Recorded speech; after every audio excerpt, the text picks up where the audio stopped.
അപ്പോൾ എൻ്റെ അടുത്ത് ക്ലയൻസ് എപ്പോഴും വരുമ്പോൾ അവരൊരു സുപ്രധാനമായ പ്രശ്നമാണ് അവർക്ക് അവരുടെ ലീഗൽ നെയിം അപ്രൂവ് ആയി കിട്ടുന്നത്. നമ്മൾ കമ്പനി അല്ലെങ്കിൽ LLP ആയിട്ട് രജിസ്റ്റർ ചെയ്യുമ്പോൾ ആ പേര് നമുക്ക് MCA അപ്രൂവൽ തരണം. അപ്പം അവർ സെലക്ട് ചെയ്യുന്ന പേരിന് എപ്പോഴും വേറൊരു കമ്പനി ഉണ്ടാവാം, അല്ലെങ്കിൽ അതേ പേരിലൊരു ട്രേഡ് മാർക്ക് ആ സെയിം ബിസിനസ് ക്ലാസ്സിൽ ഉണ്ടാവാം.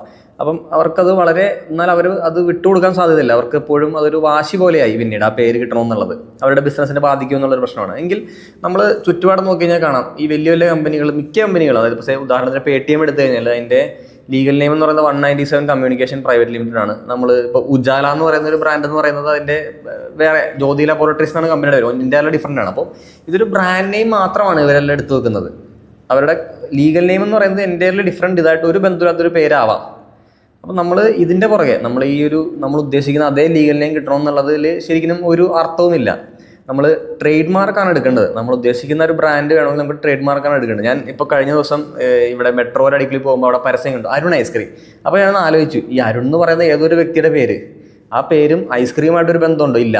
അവരർത്ഥം ബിസിനസ്സായിട്ട് ഒരു ബന്ധമില്ലാത്തൊരു പേര് ഇട്ടിട്ട് അതിന് ഇത്ര വാല്യൂ, അതായത് അരുൺ ഐസ്ക്രീം എന്ന് പറഞ്ഞൊരു വാല്യൂ ക്രിയേറ്റ് ചെയ്യാൻ പറ്റിയെങ്കിൽ അത് ബ്രാൻഡ് ക്രിയേഷൻ്റെ അല്ലെങ്കിൽ ആ ഒരു വാല്യൂ ക്രിയേഷൻ്റെ ആണ് ഗുണം വരുന്നത്. അല്ലാതെ സെലക്ട് ചെയ്ത പേരിലല്ല, അവരത് എങ്ങനെ വളർത്തി എന്നുള്ളതിനെ ബേസ് ചെയ്തിട്ടാണ് ഇത് വരുന്നത്. അപ്പോൾ നമ്മൾ ഈ ഒരു ലീഗൽ നെയിമിൽ ഇങ്ങനെ ഒരു കടുംപിടുത്തം പോലെ പിടിച്ച് അത് തന്നെ കിട്ടണമെന്നുള്ള വാശി പിടിക്കുന്നതിൽ ഒരു അർത്ഥവും ഞാൻ കാണുന്നില്ല.